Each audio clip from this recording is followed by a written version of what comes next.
right, boys, prepare to be dazzled. Attracting wealth, the secrets of the millionaire's mind. When I refer to wealth, I mean much more than just money. I've met, and indeed I know, some of the richest people in the world, but some of them have very little of what I'd call real wealth. Some of them are workaholics with little quality time or friends, just looking for the next million. Of course, wealth is partly about having money, but real wealth is good health. Without your health, what use is money? Real wealth to me is having good friends you can share intimate and pleasurable experiences with, laugh with, who stimulate and fascinate you. Real wealth is feeling happy most of the time. Real wealth is a sense of knowing you're contributing something to the world, that your life is worthwhile. After all, you are unique. Nobody can do things exactly the way you do them.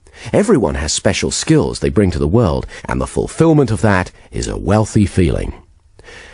First of all, I'd like to start by dispelling some myths about money, by perhaps challenging some of your views about money, because before you can truly become richer in the physical world, you're going to have to become richer in yourself. Stop for a moment and ask, what would having more money give you that you don't already have? Whenever I ask this question, most people have ideas come to mind like freedom, security, or power. The good news is, these are states, and it's easy to create them. But wealth is relative. When some people become millionaires, 100 million then seems like a lot, and 1 million doesn't. People who think like this can never have enough money. In a sense, they always feel poor inside. The Indian guru Swami Muktananda, upon arriving in America, stood at the airport and said, "They live in paradise, yet they'll never know it." For the next few minutes, I'm going to talk specifically about money, and firstly, why some people are good at creating money and others are not. Many researchers have found the distinction is predominantly in the way that we think. I don't mean intelligence, but thought patterns. Some people have what I call a poverty consciousness. Deep down at an unconscious level, they just don't believe they're worthy of wealth. Or they fill their heads with thoughts about why they're poor, or why life isn't fair, why others have so much more than them. If you've got thought patterns like that, we're going to change them, because this part of the positivity system will help you reprogram yourself so you automatically begin to think more like a millionaire. As the author James Allen says in his book, As Man Thinketh, a particular train of thought persisted in, be it good or bad, cannot fail to produce its results in the character and circumstances. A man cannot directly choose his circumstances, but he can choose his thoughts, and so, indirectly, yet surely, shape his circumstances. Research has shown that a massive proportion of those who suddenly get enormous sums of money, for example from lotteries or inheritance, are great at losing it all very quickly. 80% are actually worse off financially just 2 years later. That's because inside they still feel poor, and the mind has to prove itself right. It can't deviate from its self-image. So if deep down you think of yourself as poor, or if you constantly fear poverty, that's usually what you'll get. In the words of Jim Rohn, if someone hands you $1 million, best you become a millionaire or you won't get to keep the money. You need to have the self-image of someone who deserves great wealth. What we're going to do next will help you develop and install in your mind a prosperity consciousness, which is much more than attracting money. It's a change in your self-image to one of greater harmony, so you begin to notice the abundance that surrounds you, taking so much more pleasure in everything. If someone has money problems, that's usually only a symptom, but not the root cause of the problem. There's something in them that needs to change. This isn't just another get-rich-quick scheme. The positivity system helps you change your fundamental attitudes towards wealth. As the saying goes, give a man a fish, he eats for a day. Teach a man to fish, and he eats for life. So what is money? The earliest system of trade was bartering. Eventually, coins were used to represent the value of things. They were the first IOUs. Then came paper money. A dollar bill is an IOU from the government. They used to print only as many dollar bills as they had gold reserves to support in the bank.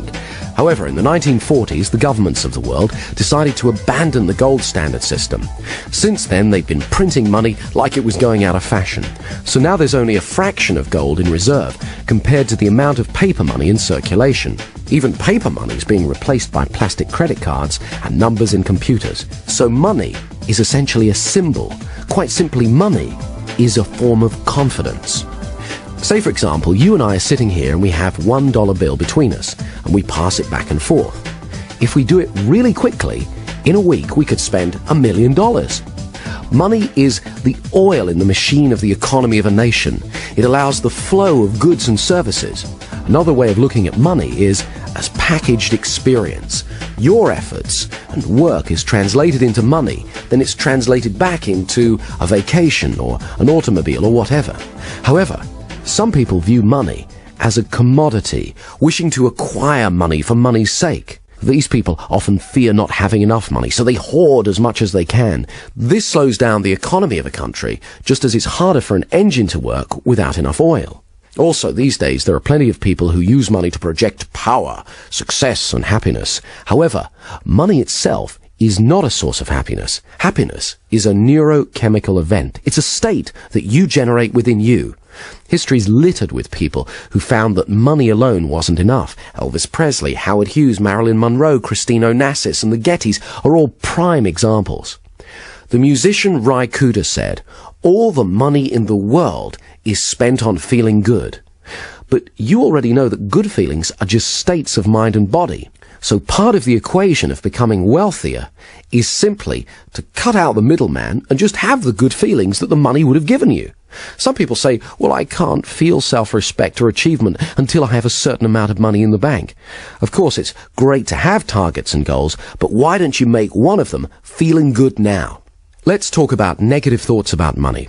Most people have been programmed with some negative financial limitations. They've been taught things like the Bible says money is the root of all evil. What the Bible actually says is the love of money is the root of all evil. That is the acquiring of money for its own sake. Or they've been told that there's only a finite amount of wealth, and that the more you have, the less there is for others. Again, this is more garbage. It's actually common in our culture to hear terms such as filthy rich or fat cat, which are indicative of an unconscious mistrust of money. Our unconscious beliefs about money affect how much we're able to create. If, say, you believe money is bad in some way, you'll unconsciously sabotage your attempts to create more money in your life. For example, some artists believe that they cannot have commercial success because that compromises their artistic integrity. Other people believe that you can't be a good person unless you're always helping others, even if it's to your own detriment. But as Abraham Lincoln said, you can't help the poor by being one of them. Some people stay poor because it's safe. It's what they know. But it's not what they're truly capable of.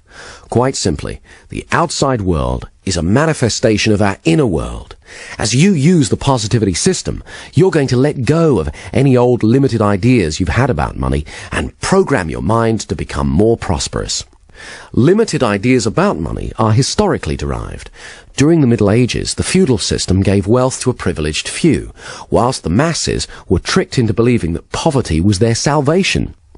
This hierarchical system of power assumes that there's only a finite amount of wealth to go round, implying a scarcity of wealth, and is like some of the corporations of today where power is top-heavy and everyone competes for their position. In some cases, poverty was glamorized, and for many years it was actually considered a Christian virtue. Some people who grew up in the last century during the Depression, or experienced rationing of food and essentials during the Second World War, have unconscious beliefs that there just won't be enough to go round, and many of them have inadvertently passed them on to their children. One of the extremely negative attitudes about money is holding resentment towards someone else's wealth. That comes from a place of very low self-esteem, and it keeps those people stuck. It's better to wish the best for others. When it comes to money, nearly all the self-help and metaphysical books refer to something called the law of attraction. The law of attraction is a useful metaphor for synchronicity, which can be described as the appearance of meaningful coincidences or incidences of chance. For example, have you ever thought about someone, the phone rings, and it's them? Now, is that telepathy, some kind of magnetic attraction, or just coincidence? Have you ever thought about, say, getting a particular car? Then suddenly you see that type of car everywhere.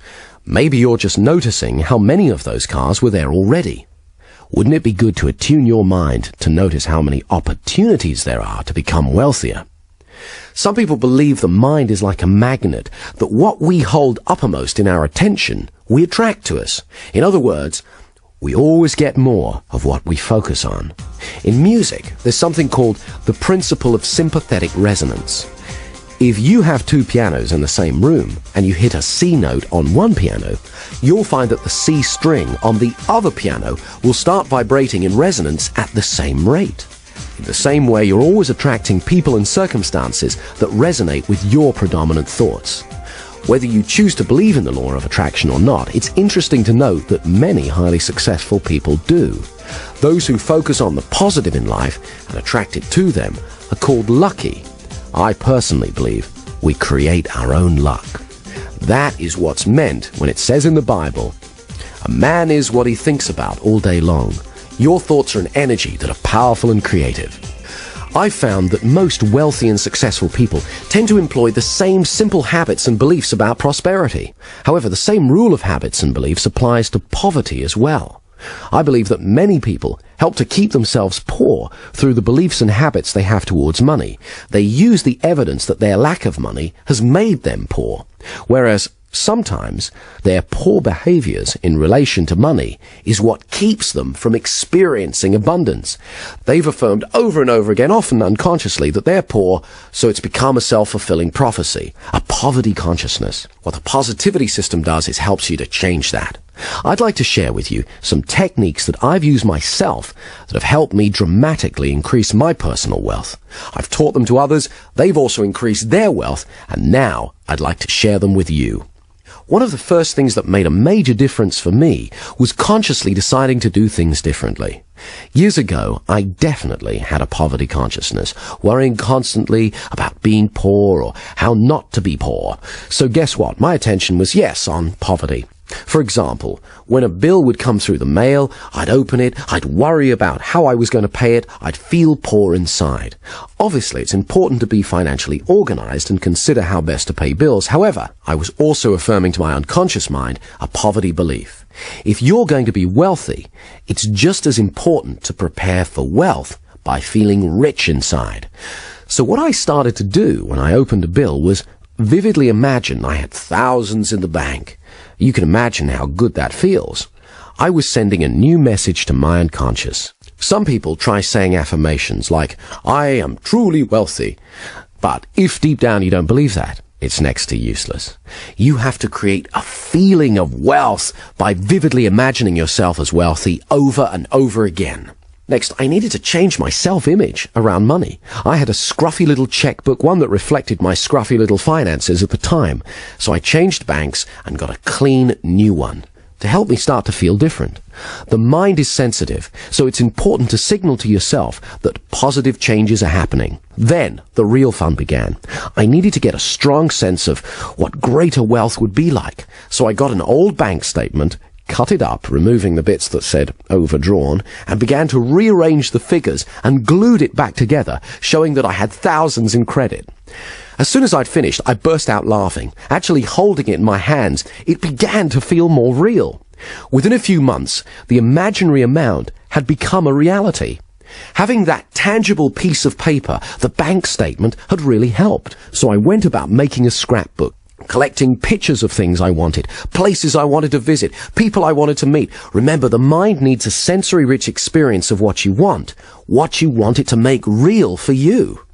It's important to have big dreams so you can grow into them. For example, a few years ago, I went into a Mercedes showroom, sat in a car to get comfortable, smelled the leather, went for a test drive, imagined vividly it was my own, took away a brochure and added it to my scrapbook.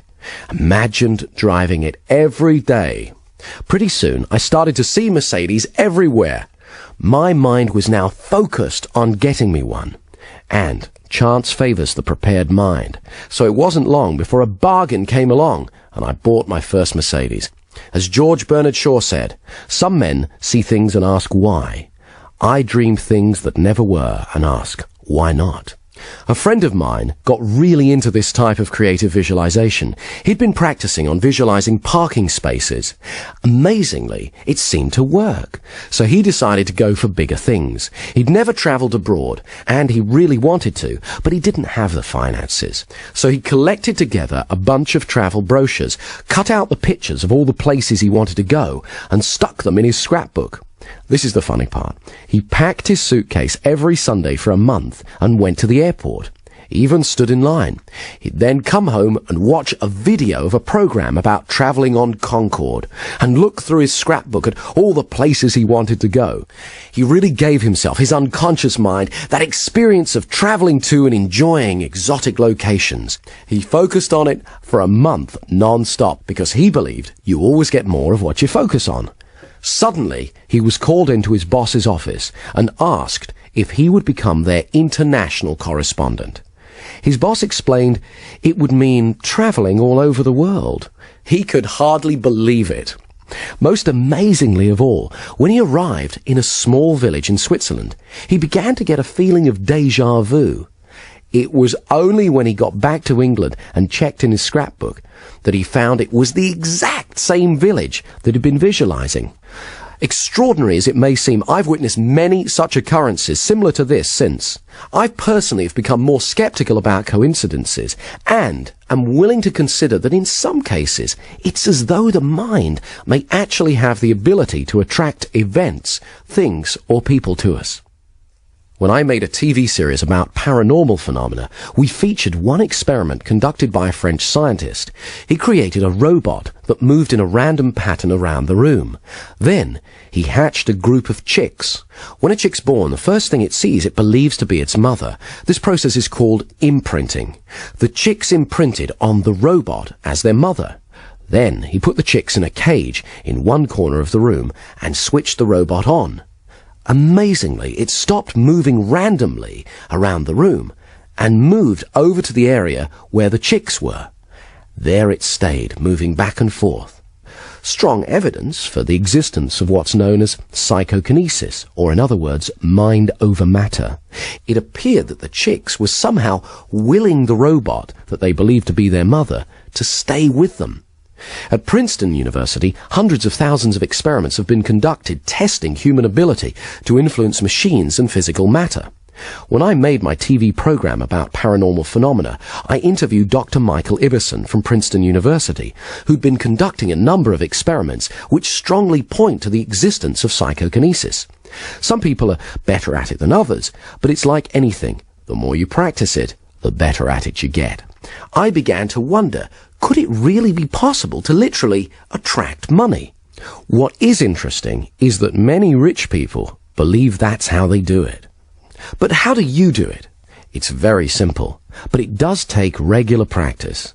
You're going to need to rehearse being wealthy, like a method actor would play a part, and do it over and over again. Totally get into that part.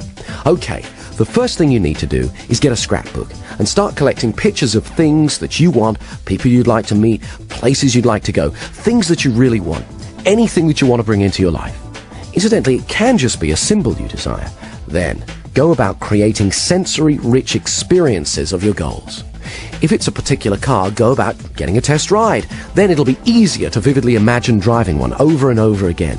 If it's a beautiful house, imagine walking around it until you know every inch of it. The feeling of the carpet, the smell, the texture of the furniture, and so on. Also, be open to feedback from your unconscious mind. When I first imagined owning a Bentley, I was visualizing driving it down the road.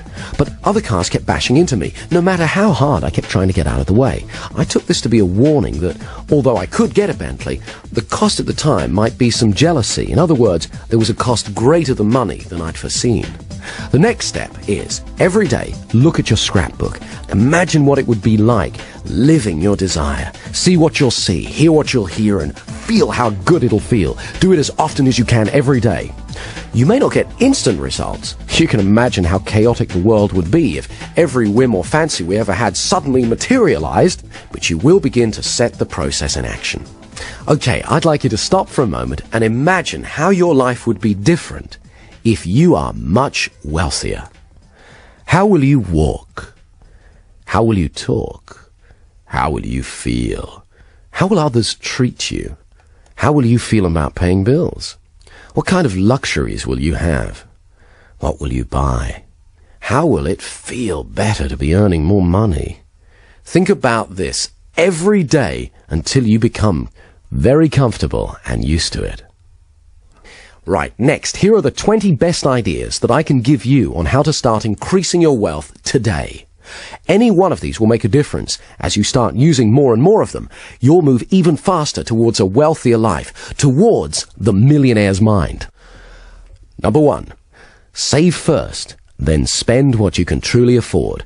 Now, I know this sounds obvious, but poor people do the opposite. They spend what they earn. Often, they spend more than that and wind up affirming their poverty. You have to have a plan and stick to it. Come up with a plan to clear any outstanding debts and take steps towards reducing your debt month by month. As soon as possible, stop keeping your head above water and start laying the foundations of wealth. Some people find it helpful to write down everything they spend money on. Somehow, having it right there in front of them makes it much clearer. 2, study wealthy people. Find out what it is that they're doing and you aren't. Understand how they think and behave towards money and wealth. Do the technique we did where you choose a role model. Ask yourself, what did they do that I don't do yet? Read books and listen to audio programs on wealth. There's plenty of superb sources of wisdom on the bookshelves. 3, ask for help. I find that as long as you're polite and respectful, most people are willing to help. There are other reasons why asking is a good practice. It makes other people aware of who you are and lets them know you take yourself seriously. It's a sign of self-worth. It also gives others the pleasure of helping you. Not everyone will offer to help because they don't want to impose. So ask and give them the opportunity and the pleasure of helping. It's good for their self-worth as well. As Charles Givens, the author of Wealth Without Risk, says, if you want to learn about money, learn from somebody who has a lot of it. Many of the most successful people I know have said that they wish more people would have the courage to ask them for advice. 4, do regular visualizations. Create a sensory-rich experience of what it is that you want so your unconscious mind can get a clear idea. Also, walk around for an hour each day, imagining you have everything you want. Walk into a restaurant as though you are a multimillionaire or a famous rock star or whatever it is that turns you on. Do it like a method actor would, totally get into the part, because it conditions your mind to get used to success, and it's a lot of fun. 5, make a joy list. Think of everything you love doing. Then, regularly treat yourself. Let yourself know that you really care about yourself. How do you expect other people to treat you if you don't occasionally treat yourself? 6, continually stretch yourself. Dare to dream and think big. Push the limits. I don't mean take unnecessary risks, but most achievement involves some leaps of faith. You can either choose a life of getting by and surviving, or you can push the boundaries. That's how human beings grow, by stretching. As the saying goes, if you keep doing what you've always done, you'll just get more of what you've already got. Highly successful people are continually stretching themselves. Stretching means moving out of the comfort zone. It's easy to become complacent and get stuck. However, if you continually look for bigger challenges, then you continually grow. It's important to have big dreams so you can grow into them. As Donald Trump says, you have thousands of thoughts every day. You might as well make them big ones. 7, get comfortable with money. Carry an appropriate amount of money. Get used to having it on you. Get comfortable with it. This sends an important message to yourself. One technique I used was to practice writing out checks and paying in slips for millions of dollars until I felt comfortable doing it. Obviously, don't leave them lying around. Doing that process meant that I was able to feel comfortable paying out large sums of money and to paying in large sums of money. So I conditioned myself to become a wealthier person. Far too many people are scared by large sums of money. When you get more money, your financial pressures don't get smaller. They get bigger. But that's the fun of it, because you become a more capable person. You have to be prepared to accept the responsibility. Be ready to play the bigger game. The bigger the challenges, the bigger the rewards. Like mastering any new skill, you do it one step at a time. Rehearse success over and over again, and then have it happen in the real world. Imagine what it's going to be like to be wealthier, so when it happens, it's not overwhelming. It's a pleasure. Number 8. Always give more than you're paid for. That way, other people will have a feeling of value towards you. It was only as long ago as the 60s that Japanese products were generally considered cheap and tacky. The legendary corporate consultant Edwards Deming largely helped in changing that. He developed a strategy that was adopted by the Japanese that focused upon two simple but important ideas: quality control and constant improvement. Nowadays, Japan is a nation of industrial might. By changing their beliefs about what was important, they became wealthy and powerful. It's easy. Just ask yourself, how can I do it better next time? Constantly look for ways to improve.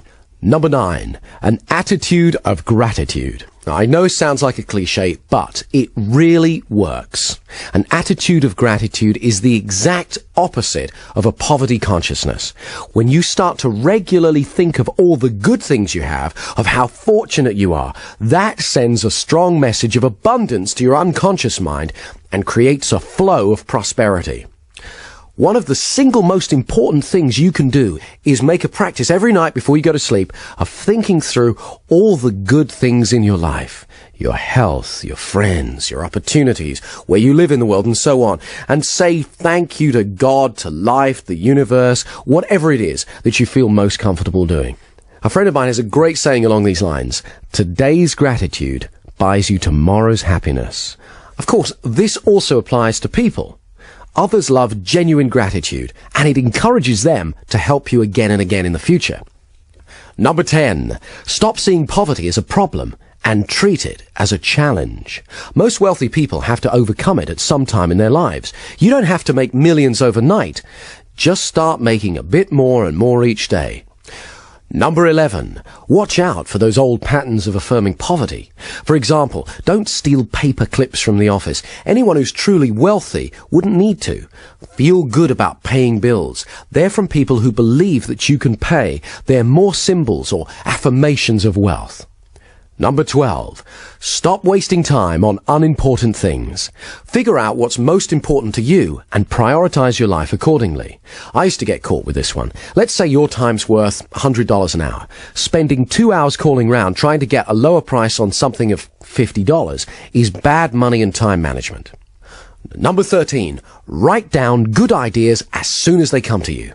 Very few people actually bother to do this. Keep a pen and paper handy or a pocket tape recorder. That way you won't be discarding your genius. Sometimes one idea could make you $1 million. For example, if you ever had an idea for a product or service, a few months later you see it being marketed by someone else.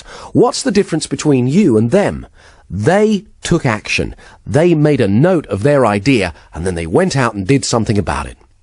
14. Regularly practice the positivity techniques.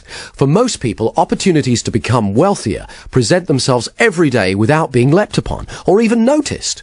By practicing the techniques again and again, you're conditioning yourself to focus on wealth. Financial success is simply a matter of holding certain beliefs and religiously practicing certain actions consistently. Very few multimillionaires get to be rich by accident.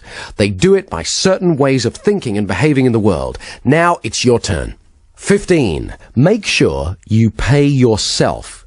Now, this may sound obvious, but you'd be surprised how many people pay everyone else and don't get around to paying themselves. They fear there won't be enough to go round, and by leaving themselves to last, there isn't. In fact, you could even go one step further and pay yourself first. Every month, write yourself a check. That way you'll unconsciously adjust your spending and make different choices so that there's some money left for you. 16.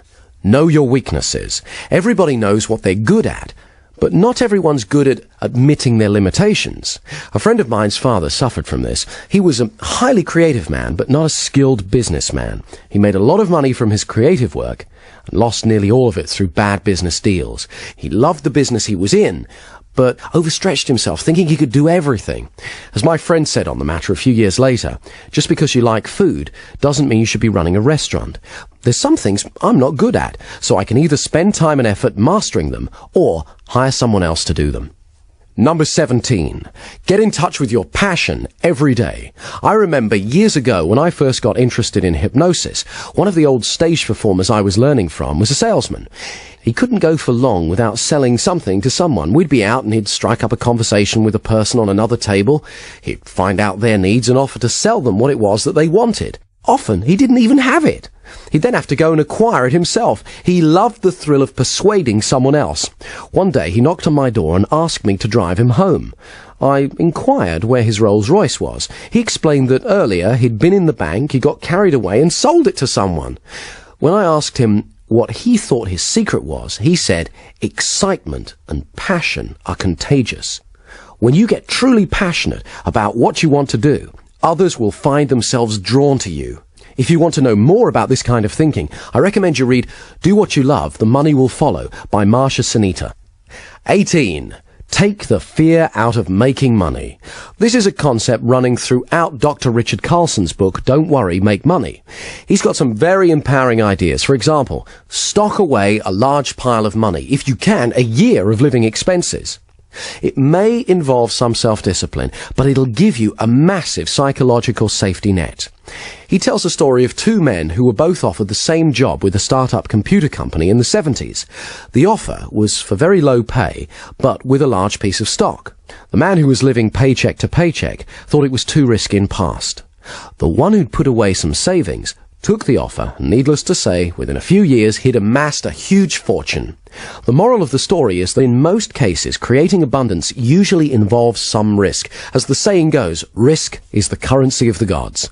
Richard Carlson also uses another example of how taking the fear out of money helps when he says, be prepared to walk away from a negotiation. You can usually go back. When you're not attached to an outcome, you're more powerful. Other people unconsciously pick this up from you. He uses an example where, say you find a house you love, the asking price is $100,000. You know it's not worth any more than $90,000. If you're willing to walk away and not to worry about it, more often than not, the seller will come back to you, because most other people are worriers. He won't want to turn down a certain thing, your offer, for an uncertain thing. He'll probably make you a counter-offer, but when he senses you're not a worrier and happy to walk away, it'll be far lower than if he sensed you had fear. Number 19. Charge what you're truly worth. There's an old story about the king's steamship. When it broke down, every engineer in the land was summoned to try and fix it, but all of them failed. Then, one little old man said that he could do it, but he wanted $300. The king agreed, and the little man took out a tiny screwdriver, turned one screw, and the steam engine began working perfectly. $300, please, said the little old man. The king, looking rather dismayed, exclaimed, $300 for turning one screw? No, replied the little man. $1 for turning the screw, $299 for knowing which screw to turn. Some people are frightened to charge what they're really worth because they fear they won't be in demand. But this strategy can keep you falsely overworked rather than giving you more money for doing less and having more time to concentrate on other ways to create abundance. Remember to reevaluate from time to time your real worth. And finally, number 20. Keep going. Every successful person at some stage has to go through the frustration barrier. Colonel Sanders, who started Kentucky Fried Chicken, is a famous example. When he reached retirement age, he looked at his Social Security check and thought, I need to make some more money. So he sat down and thought through what his resources were, and he remembered that everyone loved his chicken recipe. So he went to a local restaurant and explained that he had a great recipe. He didn't want to sell it to them. All he wanted was a royalty each time they used it. Of course, they weren't interested. So he went to another one, and another one, and another one, and another one. 1,009 rejections later, he got his first acceptance. I've seen far too many people fail just because they didn't hang in there. Very few people get successful without effort and persistence. Finally, I want you to remember that true wealth is not measured by money alone. Start today. Take stock of your true wealth. Create a plan and start moving towards it. Make the changes that you need to make. After you've begun to enjoy more of the success that you desire, you'll look back and be thankful that you did. Positivity. Positive software for your mind.